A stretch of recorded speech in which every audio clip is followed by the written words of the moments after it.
Bonjour mesdames et messieurs et bienvenue aux 3e assises régionales de la biodiversité organisées par l'Agence régionale de la biodiversité Nouvelle-Aquitaine. Cette journée a pour objectif de montrer l'engagement de l'Agence pour la biodiversité, de présenter ses principales missions et les travaux réalisés pour renforcer les réponses à la crise de la biodiversité, mais aussi répondre aux défis de la transition écologique. La stratégie régionale pour la biodiversité révèle la nécessité d'un profond changement dans nos manières de penser, mais aussi d'agir pour une protection et une reconquête plus efficace malgré des efforts déjà réalisés. Il reste beaucoup à faire, notamment mieux connaître et partager les évolutions de la biodiversité dans les territoires, mettre en œuvre des politiques publiques pour renforcer la résilience des écosystèmes, utiliser les outils de l'action publique pour encourager des initiatives exemplaires. Vous le comprendrez, aujourd'hui, c'est un temps d'échange important qui nous attend et qui nous réunit, puisque rien ne peut se faire sans la participation des acteurs du territoire. Aujourd'hui, nous aurons des témoignages, des ateliers de réflexion et bien sûr pour vous la possibilité de questionner nos intervenants. Sans plus attendre, je vous propose pour ouvrir ces assises d'écouter les principaux partenaires engagés aux côtés de l'agence. Guillaume Rioux, le vice-président du Conseil régional et président de la RB Nouvelle-Aquitaine, a eu un contretemps malheureusement lié aux actualités. Je laisse donc la parole à Madame Géraldine Simon, directrice de l'Agence régionale de la biodiversité. Merci. Oui, donc Guillaume Rioux, vice-président en charge de la transition écologique et énergétique et donc président de l'Agence régionale de biodiversité, s'excuse et m'a demandé de m'exprimer au nom de l'agence à sa place. Donc à moi que revient ce plaisir. Malgré le report de nos assises qui était prévu initialement en juin, c'est une satisfaction de voir que vous êtes venus. Alors vous êtes nombreux à être inscrits, pas encore tout à fait tous arrivés, mais ça ne saurait tarder. En tout cas, on a atteint la jauge et c'est d'une centaine de participants. Donc ça, c'est plutôt une bonne nouvelle et ça témoigne de l'intérêt que vous portez et de l'importance des enjeux de la biodiversité, de préservation de la biodiversité. Face aux menaces qui pèsent encore et toujours sur le vivant et dans un contexte de dérèglement climatique, il est plus que jamais important de s'organiser. Ce que font l'État et la région depuis déjà un certain temps. La région et depuis 2014, et les régions en France sont devenues chefs de file en matière de préservation de la biodiversité aux côtés de l'État.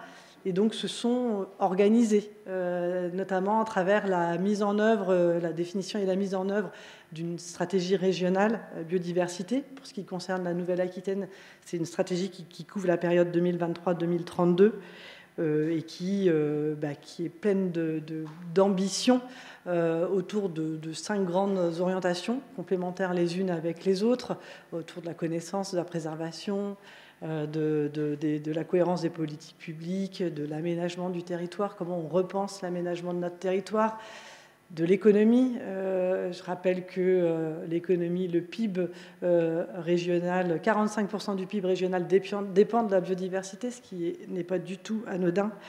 Et puis des orientations autour de la mobilisation des acteurs, ce qui est aussi extrêmement important pour fédérer et embarquer les parties prenantes. 49 fiches actions dans cette stratégie régionale et on le redira tout au long de la journée, un rôle un peu clé de l'agence dans la mise en œuvre de cette stratégie par l'animation qu'on peut porter, la mobilisation des acteurs et aussi on est chargé de mettre en œuvre un certain nombre d'actions de cette ambitieuse stratégie régionale qui va être complétée, qui est en passe d'être complétée par une stratégie régionale relative aux espèces exotiques envahissantes en cours de finalisation, qui est une des 5 pressions majeures sur la biodiversité. L'autre moyen que l'État et la région ont souhaité activer en Nouvelle-Aquitaine, mais comme dans bien d'autres régions en France, c'est la structuration de l'Agence régionale de la biodiversité. Structuration, parce qu'elle était déjà existante, bien sûr, cette agence sous forme associative. Elle a une longue histoire, plus de 25 ans d'histoire, en tout cas pour ce qui concerne la partie Ex-Poitou-Charentes, avec des actions plutôt ciblées dans le domaine de l'eau. Et puis voilà, il y a eu reconfiguration. Bref, tout ça nous a amené à aujourd'hui une agence qui est passée sous un statut d'établissement public de coopération environnementale pour porter les ambitions communes de l'État et de la région Et c'est plutôt innovant, finalement, c'est une gouvernance qui est particulière. C'est pas si souvent que ça qu'on a au sein d'un même établissement public une coopération formelle entre la région et l'État. L'État, on le verra tout à l'heure, à travers plusieurs entités, l'OFB, l'Adréal, les agences de l'eau, bien évidemment aussi, d'une manière un petit peu plus éloignée. Et puis, on travaille avec tout un tas d'acteurs privés aussi. Donc, on a vraiment une gouvernance large qui nous permet de travailler en complémentarité. Et c'est ce qui est absolument important, surtout à l'heure actuelle où on voit bien que d'un point de vue budgétaire, les ressources ne vont pas aller en se développant. Donc on a vraiment intérêt à coopérer, à jouer de complémentarité, à travailler les uns avec les autres. L'ARB Nouvelle-Aquitaine, alors vous le verrez vraiment tout au long de la journée, mais c'est une agence qui aujourd'hui est composée de 23 personnes, basée à Poitiers, à Bordeaux, 25 personnes très prochainement, on a des recrutements en cours, et qui déploie des missions, alors un socle de missions qu'on retrouve un peu partout dans les différentes agences régionales, et puis aussi des spécificités, des missions nouvelles, on en parlera aussi, autour de l'économie, et aussi en particulier autour des enjeux agricoles. Et ça a été vraiment la recomposition de cette agence, elle s'est accompagnée de ça aussi, de nouvelles missions aussi sur la mobilisation des acteurs, qu'on veillera bien sûr à faire de manière complètement connectée et cohérente avec tout ce qui existe et tout ce que font les acteurs en région. On a également vocation à valoriser la connaissance en région Nouvelle-Aquitaine, à centraliser un certain nombre de connaissances, à la communiquer. C'est important, vraiment excessivement important de pouvoir communiquer des informations, des indicateurs qui soient fiables, qui soient clairs, qui soient objectifs, qui puissent être utilisés à la construction des politiques publiques. On a également vocation à accompagner la construction des politiques publiques. On vous présentera plusieurs outils qu'on a activés. On accompagne également des acteurs économiques, des acteurs privés. Ça, c'est un petit peu plus nouveau, mais on est en train de déployer des missions, des moyens, des outils sur ces enjeux-là. Voilà, donc on a cette envie, en tout cas, de déployer un travail partenarial, tout en gardant notre neutralité, notre objectivité. En tout cas, c'est aussi ce qui fait la force et ce qui est important au niveau de l'agence. On n'a pas de parti pris. Par contre, on doit pouvoir faire ressortir un certain nombre de constats et objectiver, tenter autant que possible d'objectiver les débats. Je ne vais pas rentrer plus dans le détail sur les missions parce qu'on a, on a souhaité aussi donner la parole aux acteurs. Ça nous paraissait important, on n'est pas seul, voilà, j'insiste là-dessus, c'est essentiel.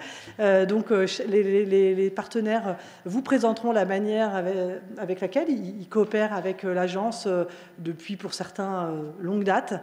En tout cas, on a vraiment souhaité mettre l'agence, ses missions, ses compétences, ses partenariats au centre de cette journée. Voilà, c'est un peu, non qu'on soit égocentrique, mais enfin, on a recomposé cette agence, on lui donne un nouveau souffle, on a envie de vous embarquer avec nous, on a envie de montrer qu'il y a plein de belles choses qui se font en Nouvelle-Aquitaine, qu'il y a de l'espoir, on a envie aussi de se connaître. Donc voilà, c'est un peu tout ça, les objectifs de notre journée que j'espère vraiment riche et fructueuse de débats et de belles perspectives de travail ensemble. Voilà, merci à tout le monde.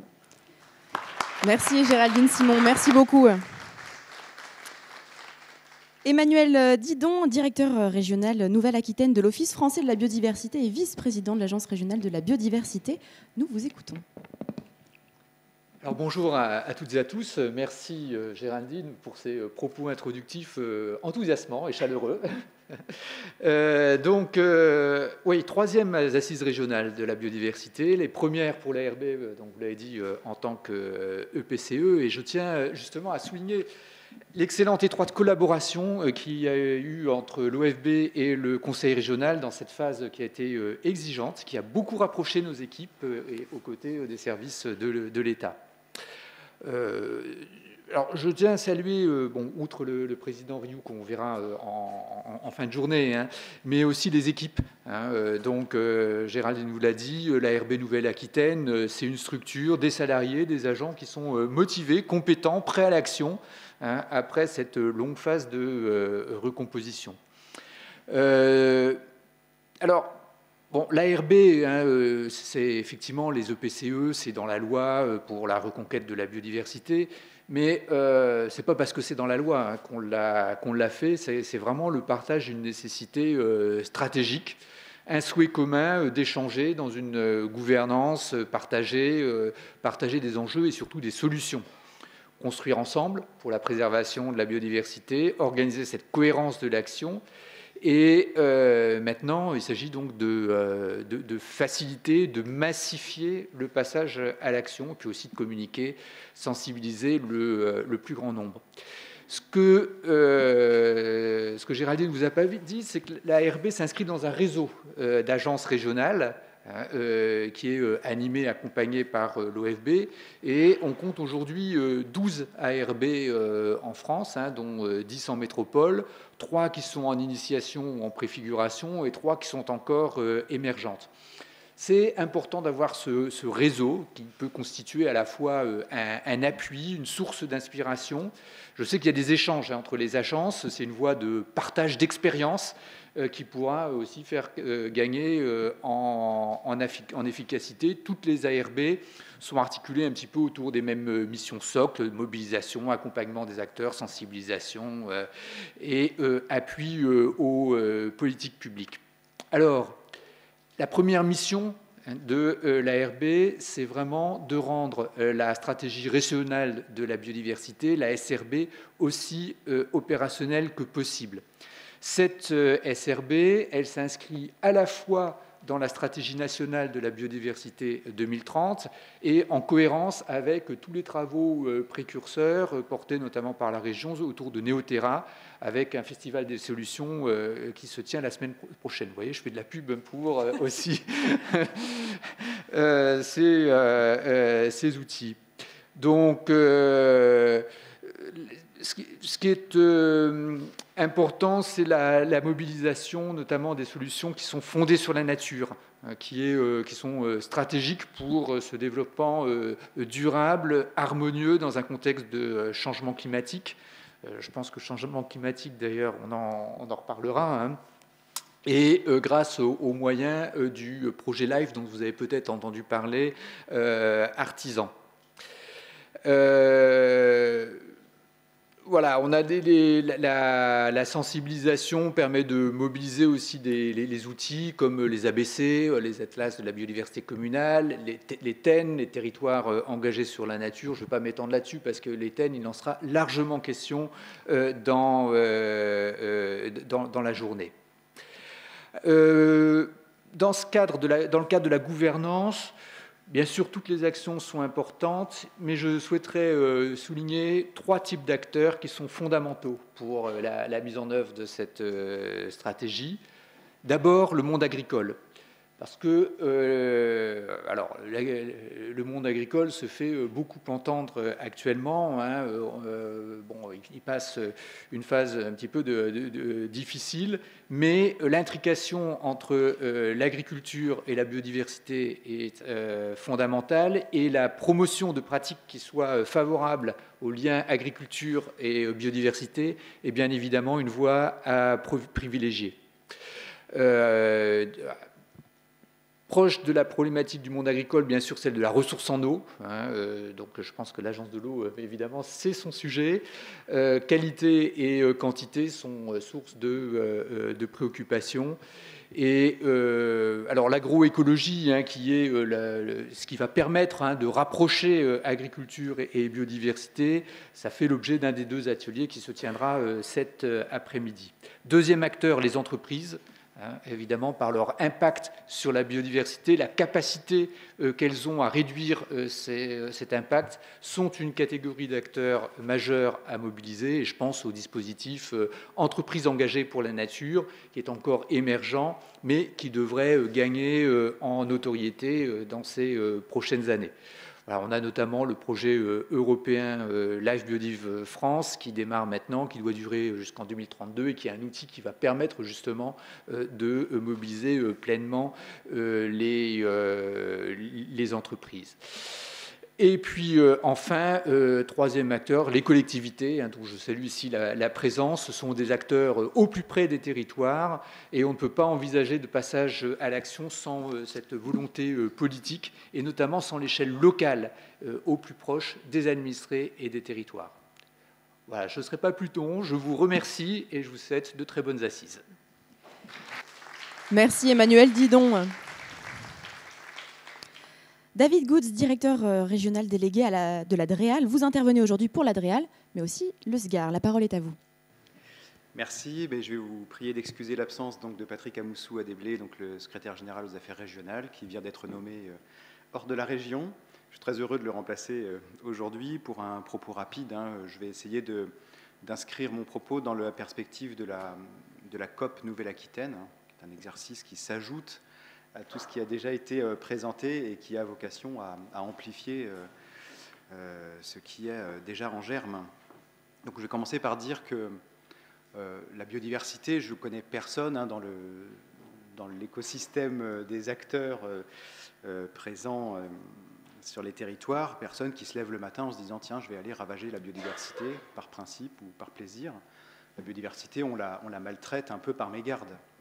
En tout cas, c'est souvent par mégarde qu'on la maltraite, on la piétine, on la bouscule, on la perturbe, et sans se rendre vraiment compte que petit à petit, on délite la trame qu'elle constitue finalement sur les territoires, entre espèces. Et au final, on constate quelques décennies plus tard qu'on a tout cassé.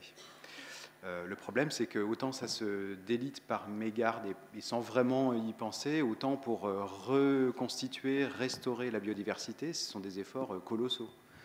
Ce sont des efforts qui doivent mobiliser des compétences particulières, les savoirs en fait de ce qu'on a perdu, les savoirs de comment fonctionne ce qui a été perturbé. Vous le savez bien, chaque espèce, chaque écosystème a besoin d'une compétence propre, d'une compréhension propre, et donc il faut accumuler beaucoup de compétences pour savoir comment agir dessus et que rétablir. Ça demande aussi des légitimités différentes. Il y a la légitimité du scientifique qui accumule ses connaissances, il y a la légitimité du maire ou du président d'EPCI qui, sur le territoire, écouter de ses administrés et écouter de l'écosystème d'acteurs. Il faut aussi du temps pour pouvoir mettre en œuvre des actions et être à la fois opiniâtre parce qu'il faut mettre en œuvre avec insistance les actions qui produisent des effets au bout d'une certaine durée, donc il faut aussi être un peu patient. Et c'est un tas de qualités qu'on n'a pas vraiment valorisées ces derniers temps. Donc, on a absolument besoin d'efforts partenariaux. Et donc, d'une certaine manière, l'hétérogénéité, la diversité des profils présents aujourd'hui, rassemblés au travers de ces assises, est vraiment tout à fait appropriée pour aller traiter cette problématique très fragmentée finalement. Donc je salue la tenue de ces assises de la biodiversité parce qu'elles nous permettent justement de rassembler les expériences, de rassembler les compréhensions, de rassembler les énergies, les engagements pour produire des effets et pour se rappeler périodiquement que chacun de nous, dans notre parti, sur notre territoire, avec nos leviers d'action, nous contribuons d'une certaine manière à la même grande œuvre. Alors, il n'y a pas que les assises régionales de la biodiversité pour se rendre compte que ces travaux existent. Il y a donc aussi, en ce moment, un grand moment, une grande séquence favorable à parler de la biodiversité. Je ne dis pas que c'est ce qui va suffire à emporter toutes les batailles, mais on a comme une belle séquence entre la COP 16 qui vient d'avoir lieu, même si elle est un peu décevante en termes d'accords internationaux. La France a eu l'occasion d'y rappeler par la voix de sa ministre qu'elle prenait des engagements particuliers, un peu solitaires, mais particuliers, pour, au moins sur le territoire national, mobiliser des fonds à la hauteur des problèmes à résoudre. On a également donc cette démarche de territorialisation de la planification écologique, qu'on appelle souvent la COP régionale par raccourci, qui consiste à déployer sur chacune des régions, dont la Nouvelle-Aquitaine, en partenariat, en coprésidence entre la région et l'État, un certain nombre d'actions pour réduire les émissions de gaz à effet de serre, mais aussi préserver la biodiversité. On parle peut-être pas de manière complètement symétrique des deux sujets, mais ils font bien partie, ce sont bien les deux jambes sur lesquelles la territorialisation de la planification écologique marche. Et c'est un travail qui a été mené alors un peu à bas bruit, hein, on peut le regretter, hein, mais depuis un an, les équipes, les sachants, on va dire, ont été mobilisés autour d'ateliers thématiques, dont un atelier dédié à la biodiversité. Une quarantaine de participants, dont je pense qu'un certain nombre doivent être parmi nous aujourd'hui, qui ont travaillé d'une certaine manière à remobiliser toute la matière qu'on connaît en fait, qu'on a déjà mise dans des stratégies nationales de biodiversité, dans des stratégies régionales de biodiversité, dans un tas de plans d'action qu'on a tous finalement produits et mis en œuvre. Mais l'idée, ça a été de rassembler un peu toutes ces idées et d'essayer de sortir 25 actions prioritaires, pas forcément au sens des effets qu'elles vont produire à un instant T, mais qui font sens pour un public qui n'a pas forcément accès à toutes ces stratégies nationales, régionales, etc., dans son quotidien. Donc il y a un enjeu à travers cette COP de publicisation finalement d'une action, d'un champ d'action assez vaste, assez méconnu, et qui doit aujourd'hui passer un petit peu dans l'espace public. Et donc pour ce faire, la feuille de route régionale qui a résulté de ces ateliers a été mise en consultation sur Internet jusqu'au 24 novembre. Donc si vous avez envie de vous y exprimer, vous pouvez encore le faire.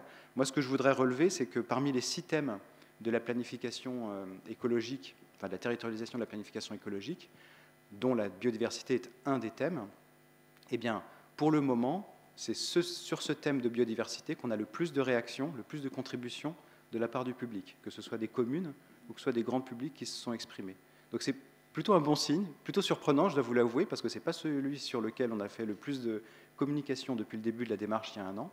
Et donc je trouve ça plutôt encourageant de se dire que ce thème-là rencontre une attente finalement qui dépasse le cercle des gens vraiment concernés, on va dire, au quotidien, tels que nous sommes réunis aujourd'hui. Donc moi j'y vois un bon signe, un signe encourageant, et c'est avec cette augure favorable que j'aimerais placer vos travaux de la journée, auxquels je ne pourrai pas assister tout du long, mais je vous souhaite des travaux fructueux pour poursuivre l'effort partenarial. Merci. Merci David Goutz. Olivier Reynard, directeur de la délégation Poitou-Limousin de l'agence de l'eau Loire-Bretagne. Vous prenez la parole aujourd'hui au nom des deux agences Loire-Bretagne et Adour-Garonne. On vous écoute. Merci. Bonjour à tous et à toutes. Effectivement, je vous prie d'excuser l'absence de mes collègues de l'agence de l'eau Adour-Garonne qui auraient, je pense, bien voulu être présents, mais ils avaient des impératifs un peu incontournables, notamment au niveau de la délégation de Bordeaux.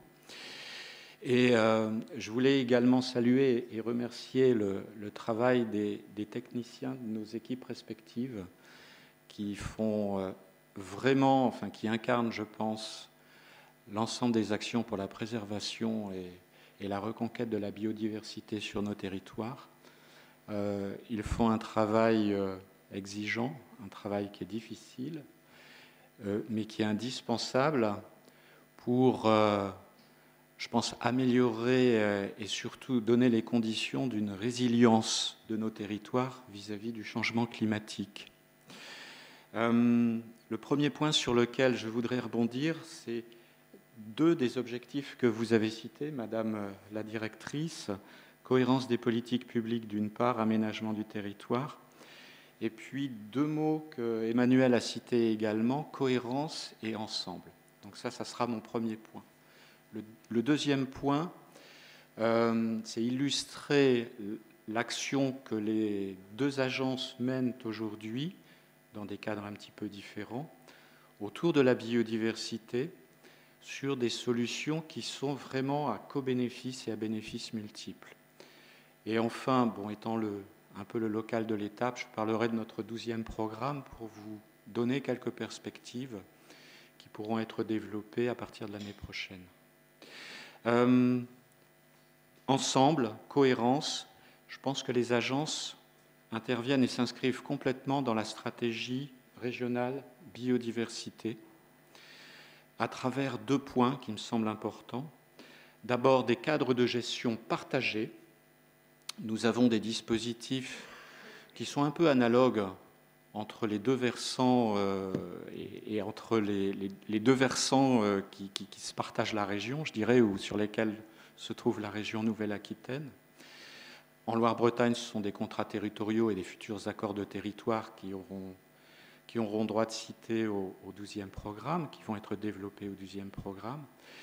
Mais c'est vraiment de travailler dans un cadre global, cohérent. Et puis, la deuxième action, c'est celle que je citais également, et le deuxième objectif, c'est celui vraiment de renforcer la résilience des territoires. Une résilience qui s'inscrit dans plusieurs perspectives, mais déjà essayer d'atténuer le plus possible les effets des crises, et notamment en termes d'hydrologie, en termes de disponibilité en eau pour les usages, mais aussi pour les écosystèmes. Et puis d'être en capacité de donner à nos écosystèmes cette capacité à se remettre rapidement des crises. Et je pense qu'à travers les actions, c'est vraiment un objectif important que nous essayons de poursuivre au niveau des deux agences de l'eau.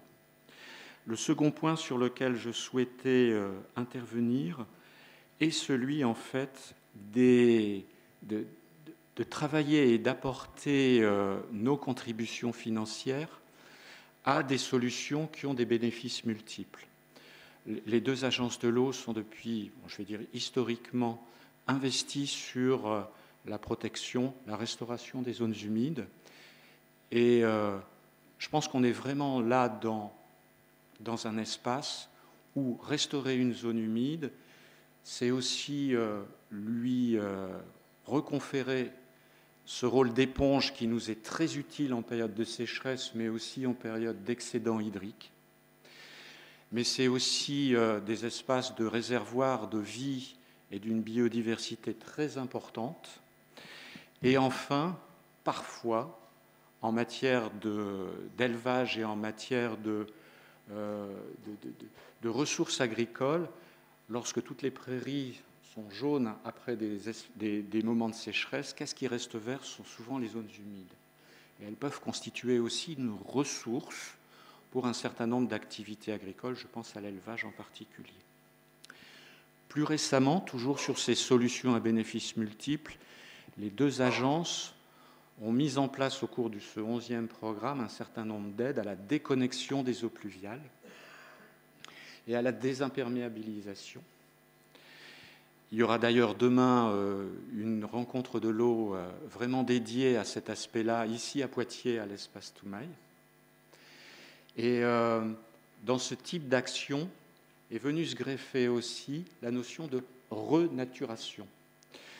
Grâce d'une part au fonds vert sur lequel nous avons, les deux agences, pu être opérateurs d'un certain nombre de fonds, grâce aussi à un certain nombre de caractéristiques de nos programmes, et notamment d'appels à projets côté Loire-Bretagne, où là aussi, et je le développerai sans doute davantage demain, mais là aussi, le fait de déconnecter des eaux pluviales, de désimperméabiliser avec la ressource de la nature, avec une solution fondée sur la nature, avec la remise en place de végétal et de l'arbre en ville, constitue une solution à bénéfices vraiment multiples.